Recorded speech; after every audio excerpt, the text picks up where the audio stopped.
Seigneur. Bonjour à tous. Bonjour à ceux qui nous rejoignent aussi sur Internet pour suivre ce culte en direct. Et puis bonjour à tous ceux qui regarderont le message, écouteront le message plus tard. Dieu soit béni, soyez bénis. On va ouvrir la parole de Dieu. Alors on a entendu des choses intéressantes. On a été encouragé, exhorté à mettre notre foi en action, notre foi dans le Seigneur. Et puis on a été encouragé à ne pas regarder à la hauteur de l'obstacle.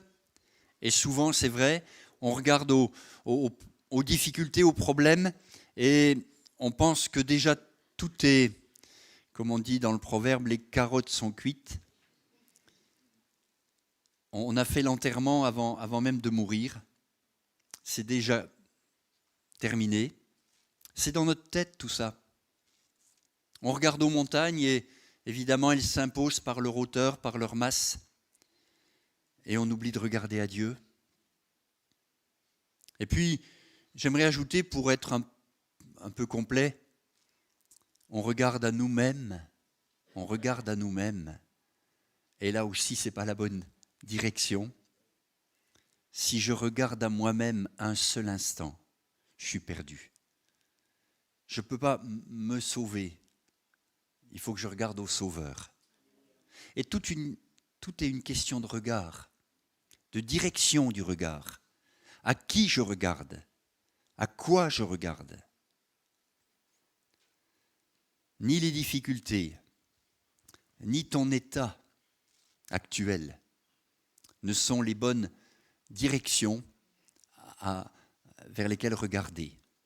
Je voudrais vraiment que l'on poursuive tout ce qu'on a déjà entendu en regardant à Dieu et à sa parole. Amen. J'ai intitulé le message, et aujourd'hui vous aurez la possibilité de suivre à l'écran aussi.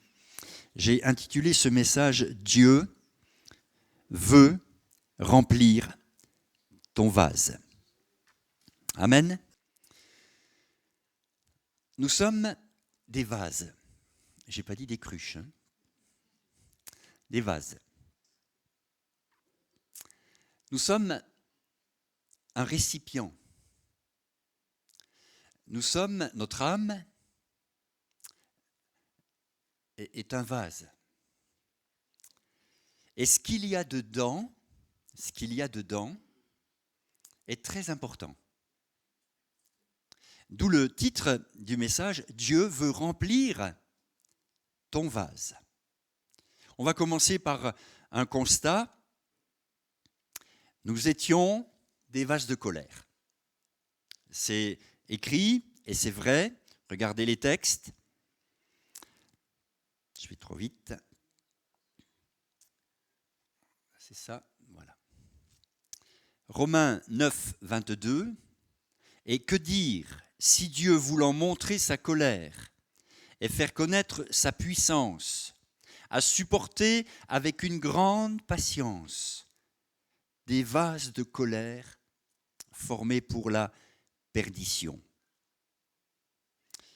L'Évangile le dit, Matthieu 15, 19, c'est du cœur que proviennent les mauvaises pensées qui mènent au meurtre, à l'adultère, à l'immoralité, au vol, au faux témoignage, au blasphème. C'est dans le cœur, dans le vase, que tout ça commence. Et quand ça s'exprime, c'est parce que c'est du cœur que viennent les choses. Et c'est ça qui souille l'homme. Jésus l'a dit. Et puis encore ce texte que Paul a non pas seulement écrit, mais crié presque. Il dit dans Romains 7, 24, « Mais misérable que je suis, qui me délivrera de ce corps de mort? Qu'y a-t-il dans ton vase ?» Dieu veut remplir ton vase, mais le vase est déjà plein. Et il va falloir faire quelque chose de tout simple, c'est se vider de tout ce qui est mauvais, afin que Dieu ait la place pour remplir le vase. C'est facile, tous ceux qui font la vaisselle le savent. Hein. Il faut d'abord nettoyer pour ensuite pouvoir remplir avec les bonnes choses que vous avez préparées en cuisine. C'est vrai que, et ce sera la première partie de mon message, c'est vrai qu'on trouve de la misère. Je le résume comme ça puisque c'est le mot que Paul utilise, misérable que je suis. On a tous en nous de la misère. Et j'espère que le mot ne vous choque pas. Je ne veux pas vous blesser, vous agresser. Mais on est tous des misérables. Paul en était conscient, Paul le confessait, Paul le disait, alors moi je le dis aussi. Misérable que je suis. Alors on va voir un peu comment on s'y prend devant notre misère. Les textes sont clairs aussi. Jacques, chapitre 4, verset 9. « Sentez votre misère ». Une autre traduction dit « Reconnaissez votre misère ». Misérable que je suis. Ou encore Apocalypse 3, 17. « Parce que tu ne sais pas que tu es misérable, pauvre, aveugle et nu. » Le rapport à notre misère personnelle est important. Et je voudrais, dans ce premier temps du message, faire du nettoyage intérieur. Vous êtes prêts pour la grande lessive spirituelle ? Vous êtes prêts pour que le Saint-Esprit vienne nettoyer le vase ? Moi, je veux ouvrir le couvercle. Hein. D'ailleurs, je ne l'ai pas dit, mais on ne peut pas remplir s'il y a un couvercle. On ne peut pas remplir s'il y a un bouchon. Il faut vraiment qu'on accepte que le Seigneur vienne sonder tout ça. Et si la Bible dit « reconnaissez votre misère », ce n'est pas pour nous condamner. C'est pour nous aider à se laisser purifier. Sentez, reconnaissez. Alors, concernant la misère, je vais dire, première chose, ne vous occupez pas de celle des autres. Occupez-vous de la vôtre. Puisqu'on est tous concernés par le sujet, occupe-toi de ta misère personnelle. Parce que, vous savez, c'est pas facile quand on s'occupe de la misère des autres et qu'on pense être au-dessus du lot, qu'on pense que nous, on n'en a pas de la misère, que si regarde un tel, regarde une telle, ça fait plus de dégâts qu'autre chose. Il y a de la misère dans ton cœur, comme il y a de la misère dans chacun des cœurs. Ne t'occupe pas de celle des autres, mais reconnais ta propre misère. Et cet exercice d'honnêteté spirituelle est très important. Savoir dire oui, dans ma vie, il y a des domaines qui sont misérables. Oui, j'ai encore, même en tant que chrétien de longue date, j'ai encore de la misère au fond du vase. Et si on est honnête devant le Seigneur, vrai devant le Seigneur, si on se laisse sonder, son esprit viendra toucher quelque chose qu'on avait peut-être mis sous le tapis. Hein. Mais Dieu ne veut pas nous gêner, nous condamner, nous embarrasser. Dieu veut nous purifier. Et il nous prépare pour l'éternité. Il nous prépare pour être avec lui dans le ciel. Et dans le ciel, il n'y aura pas une poussière. Il n'y aura pas une poussière de misère. Ok ? Alors laissons-le commencer le travail en nous.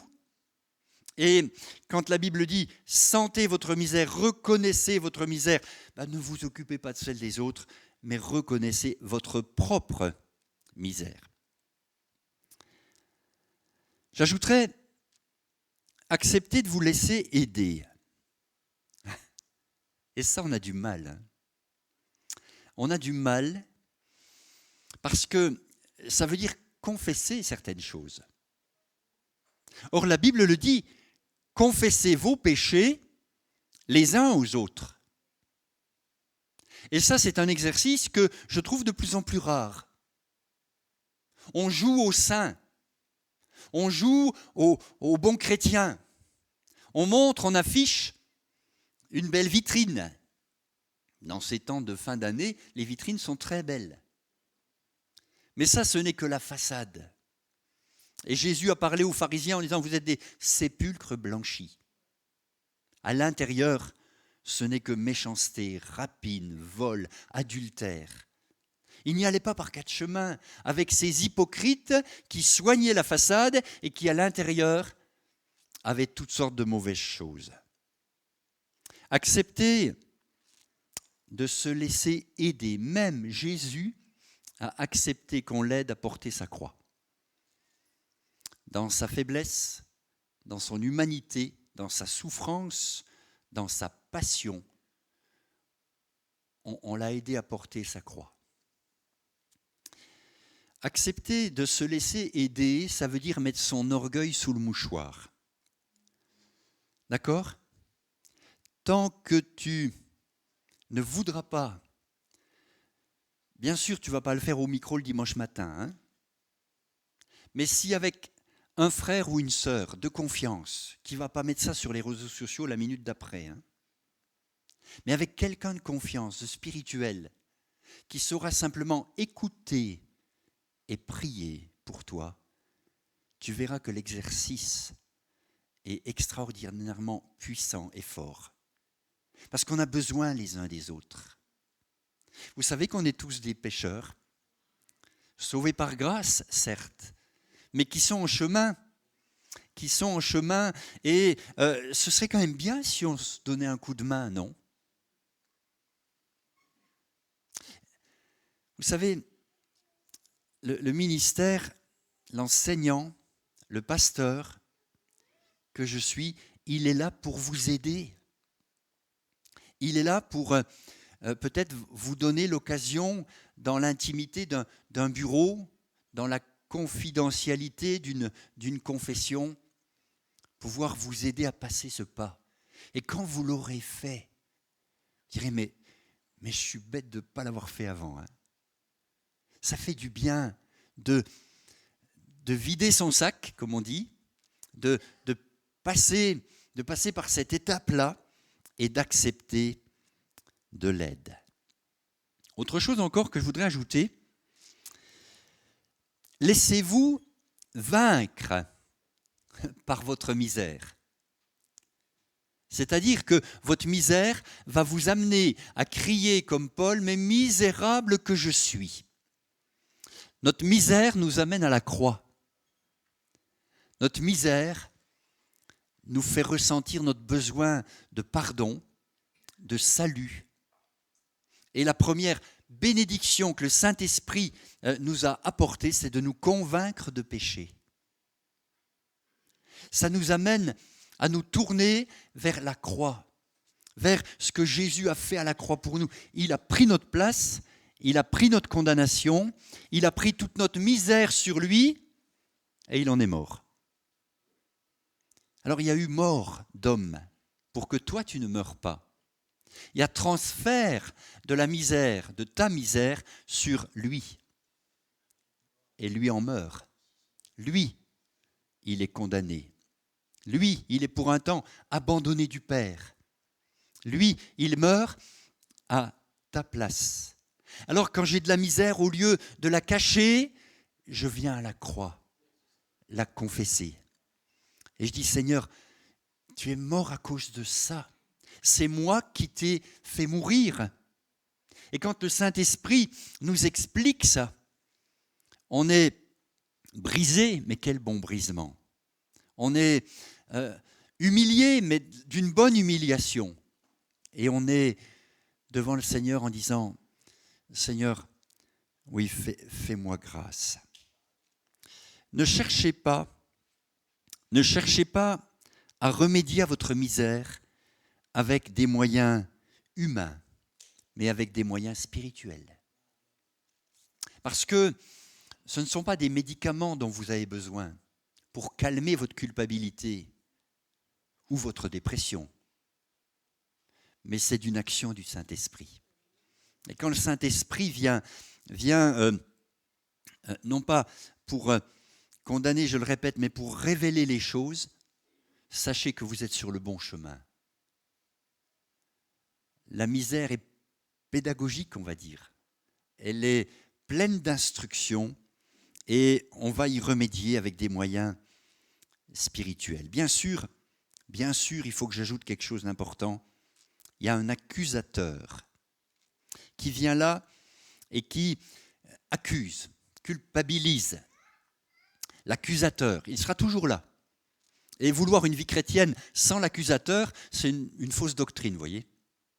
Il sera toujours là, le diable, pour vous accuser, vous culpabiliser. Mais j'ai écrit « Dieu m'aime malgré ma misère ». Ouais, ça ne veut pas dire qu'il est laxiste, ça ne veut pas dire qu'il laisse faire, ça ne veut pas dire qu'il passe par-dessus en disant « bon, c'est pas grave ». Non, mais il t'aime malgré ta misère. Dieu ne t'accuse pas, Dieu c'est ton sauveur. Le diable c'est ton accusateur. Il faut quand même savoir qui est qui. Hein. Et on les reconnaît les deux. Le diable, sa patte, sa griffe, c'est l'accusation. La signature de Dieu, c'est son pardon. C'est quand même différent, non? Donc, ne laissez pas l'accusateur vous culpabiliser à l'excès. Dieu m'aime, Dieu t'aime, malgré ta misère. Ne baissez pas les bras. Vous voyez, ce matin, j'ai l'impression que j'insiste un peu, j'espère pas lourdement, mais j'insiste un peu pour que le vase soit nettoyé avant d'être rempli. Ne baissez pas les bras. Je dis à quelqu'un ce matin, ne baisse pas les bras. Continue d'avoir soif de sainteté. C'est les bonnes dispositions, soif de sainteté. Tu n'es pas fait pour te traîner dans le caniveau. Tu es fait pour être habillé de blanc, être citoyen du ciel. Ne te laisse pas vaincre par le découragement. Je sais, tu as peut-être déjà entendu quelque chose de cet ordre-là. Et tu as cru que ça y est, tu étais débarrassé définitivement de ta misère. Et puis dans les semaines qui ont suivi, elle est réapparue. Ne te décourage pas, continue, tu es sur le chemin de la sanctification progressive. Et puis, il faut ajouter aussi que faire attention à ces moments de victoire, ces sommets, ces moments où on est presque hors sol, on ne touche plus terre, on est bien. Ça y est, je suis au ciel. Ça y est, c'est bon, je suis délivré. Les victoires sont de belles victoires, hein, mais on sait qu'après des victoires, il y a certains hommes célèbres, hommes de Dieu célèbres, qui ont chuté. Donc attention, la misère est rampante. La misère, c'est comme le Covid. Hein. C'est comme les virus. Hein. Vous ne les voyez pas. Et ils vous sautent dessus sans votre permission. Et quand bien même tu aurais remporté de belles victoires dans ton passé tout proche, fais attention. Tu restes un vase d'argile, un vase fragile.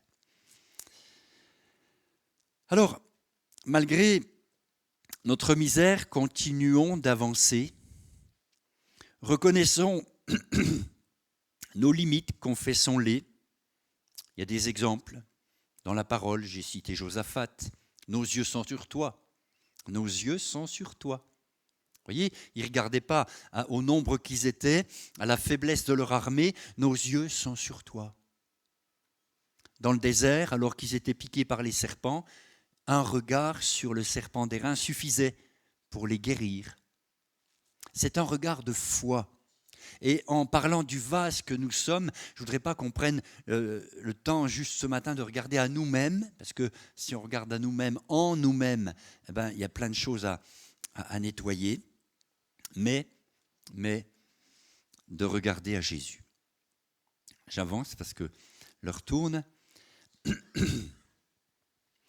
Dieu va nous employer malgré notre misère. Alors ça, moi, ça m'a toujours scotché, comme disent les jeunes. Que Dieu se serve de moi malgré ce que je suis. Vous ne savez pas trop qui je suis. Ça fait 4 mois que je suis avec vous. Vous trouvez que je suis encore peut-être bien, enfin j'espère. Mais mes défauts vont apparaître. Et puis si vous ne les voyez pas, je peux vous les dire. Hein. Ça vous aidera à gagner du temps. Hein. Mais des échecs, moi je peux fendre l'armure. Hein. Je peux vous raconter quelques expériences où ce n'est pas très glorieux. Et puis ce qui m'étonne, c'est que Dieu quand même veuille bien se servir de moi. Malgré ma misère. Malgré mes échecs. C'est un médecin qui a dit, Paul Tournier, s'il n'y avait pas d'échecs, Dieu manquerait de matériaux. Les échecs vont même être utilisés dans la pédagogie divine à l'école de Dieu pour construire quelque chose en nous. Et puis enfin, je terminerai cette première partie en disant que je vous invite à rester dans la foi. C'est notre victoire. C'est dans la foi, dit Hébreux 11, verset 13, c'est dans la foi qu'ils sont tous morts. On pourrait dire, mais alors c'était raté quoi? Non, non. Mourir dans la foi, est-ce que ce n'est pas une belle mort? Est-ce qu'ils ont reçu la patrie qu'ils attendaient? Non. Ils l'ont aperçu par la foi, puis ils sont morts. Heureux ceux qui meurent dans le Seigneur, ceux qui meurent dans la foi. C'est une belle fin. Dieu n'a pas promis de tout nous donner pendant notre vie, notre courte vie terrestre. Mais il a promis de nous prendre avec lui, il a promis de nous préparer une place et il le fait, et puis il revient nous chercher. Donc simplement ce contenu-là qui est dans ton vase, cette misère, s'il te plaît, laisse le Seigneur la sonder, la nettoyer, la purifier. Après avoir été des vases de colère, nous sommes maintenant des vases de miséricorde. C'est l'expression biblique que Dieu veut remplir de son trésor. Nous sommes des vases de miséricorde. Entre la colère et la miséricorde, on fait vite la différence. La colère suppose un châtiment. La miséricorde me parle de pardon, de réconciliation, d'accueil, de bienveillance. Nous sommes maintenant des vases de miséricorde. Vous savez, je relisais les textes dans Jérémie. Va dans la maison du potier. Et chapitre 18. Et vous avez un premier texte où on voit un potier qui fait un vase qui ne réussit pas. Et puis, comme ils savent le faire, je ne sais pas si vous avez déjà vu travailler ces gens, c'est formidable, ils ramassent l'argile en une masse et puis ils recommencent et un nouveau vase apparaît. Et le Seigneur dit quelque chose à son peuple. Ce qui a été raté, la première tentative ratée, je peux la refaire. Dieu peut refaire le vase. Mais il ne faut pas s'arrêter là dans la lecture. Voilà ce que Dieu propose. Tu as un vase avec de la misère, je peux refaire le vase. Je peux refaire tout ça. Et un peu plus loin, on est étonné de lire « Mais vous ne l'avez pas voulu ». Ils n'ont pas voulu que le Seigneur fasse cette œuvre. Alors on va encore un peu plus loin et au chapitre 19, on retourne chez le potier où le Seigneur dit à Jérémie, je crois, prends un vase devant tout le peuple, prends un vase. Il prend le vase devant les responsables du peuple, et puis brise-le. Alors il prend le vase et il le brise. Vous n'avez pas voulu que je vous refasse, alors vous serez brisés. Voilà ce qu'il dit au peuple d'Israël. Voilà ce qu'il dit à ceux qui ne veulent pas que Dieu refasse le vase. Ce matin, on veut tous que le vase soit refait, non ? On veut tous passer du vase de colère au vase de miséricorde. Et je voudrais, pour terminer, vous dire que Dieu donc veut remplir ton vase. J'ai fait un peu le tour de la parole. J'ai dit, il y en a des choses que Dieu veut mettre dans notre vase. Regardez. Il veut mettre de l'eau. De l'eau, c'est ce que je crois, Rebecca avait dans son vase quand elle a donné à boire aux serviteurs d'Abraham. C'est aussi ce que Jésus a demandé de mettre dans les vases à Cana. De l'eau. Lui, il allait le transformer en vin. Mais de l'eau. La première chose que Dieu met dans le vase, c'est cette eau pure. Cette eau pure qui donc a lavé. Le vase a été lavé par le sang de Jésus et cette eau pure maintenant. Et on peut pencher le vase, on peut donner à boire autour de nous. On a quelque chose de frais à donner à boire. On a un autre texte où on voit que c'est avec de l'huile que les vases sont remplis. C'est le passage sur les vierges. Et c'est celles qui avaient de l'huile en réserve qui ont pu rentrer. Donc faisons bien attention à ce que nos vases soient bien remplis d'huile, bien remplis du Saint-Esprit, bien remplis de l'action de l'Esprit, de la vie de l'Esprit, parce que Dieu veut ainsi que ces vases, ces enfants, soient remplis du Saint-Esprit. Il y a un autre texte où les vases sont remplis de vin, et je cite Acte 2, on a cru qu'ils étaient pleins de vin doux, qu'ils étaient ivres. Non, ils étaient remplis du Saint-Esprit. L'huile comme le vin parle du Saint-Esprit, mais aussi de la joie que l'Esprit donne. Dans 1 Roi 17, le vase est rempli de farine. Enfin, il en reste très peu, mais le prophète dit à la femme, rentre chez toi, et puis avec ce que tu as, le peu que tu as, fais-moi un gâteau, mais je te dis quelque chose, la farine ne diminuera pas dans le pot pendant tout le temps de la sécheresse. Et cette femme a expérimenté quelque chose d'extraordinaire, c'est que son vase était toujours rempli de farine. Dieu, la farine me parle de nourriture. On a besoin d'être nourri spirituellement. L'homme ne vit pas de pain seulement, mais de toute parole qui sort de la bouche de Dieu.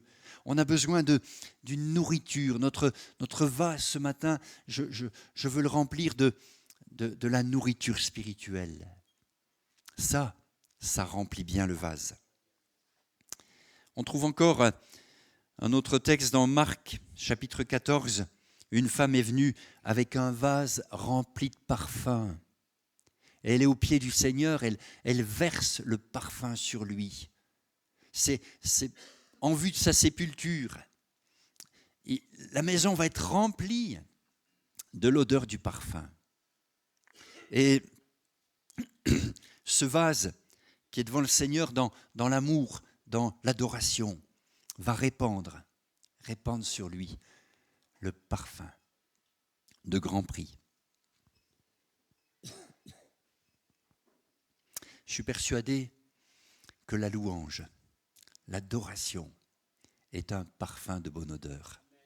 Et que ce que Dieu aime, c'est ce parfum qui monte. Mais il veut le verser dans nos vases. Et ensuite, ça lui revient, quoi. Le vase rempli de parfum.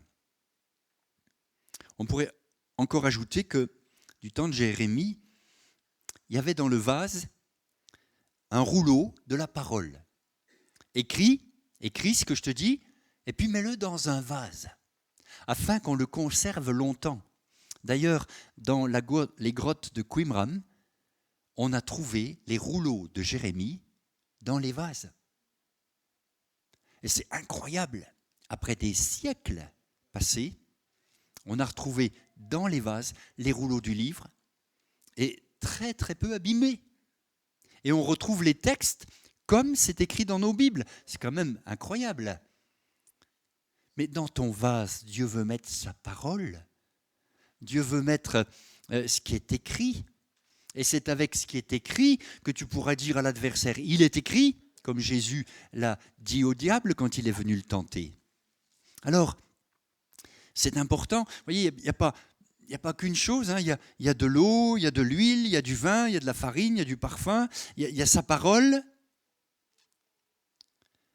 Mais il ne faut jamais oublier qu'à la croix, pour Jésus, on a mis du vinaigre dans le vase.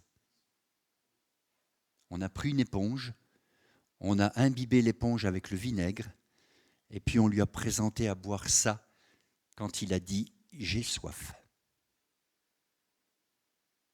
Lui, il a bu le vinaigre pour que toi, tu ne le boives pas. Lui, il a bu toute l'amertume pour que toi, tu ne sois pas rempli d'amertume. Vous savez, quand on écoute les gens, on voit vite ce qu'il y a dans le vase. S'ils sont dans l'amertume, on le voit tout de suite. Quelqu'un qui est amer, dès qu'il s'exprime, pof, on peut dire ça c'est de l'amertume. C'est pas pour juger la personne, mais c'est pour dire qu'est-ce qu'il y a dans son vase. Alors qu'il y ait de l'amertume, on peut le comprendre après une blessure, après une injustice, après une difficulté. D'accord. Mais est-ce que ça te fait du bien l'amertume? Ça va? Tu dors bien avec l'amertume? C'est un bon oreiller l'amertume? Tu en reprends une dose aujourd'hui? Ou alors tu comprends que Jésus a pris sur lui tout ça et te propose autre chose.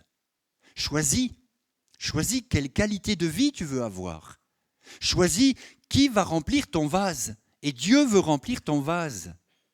Et pas avec du vinaigre.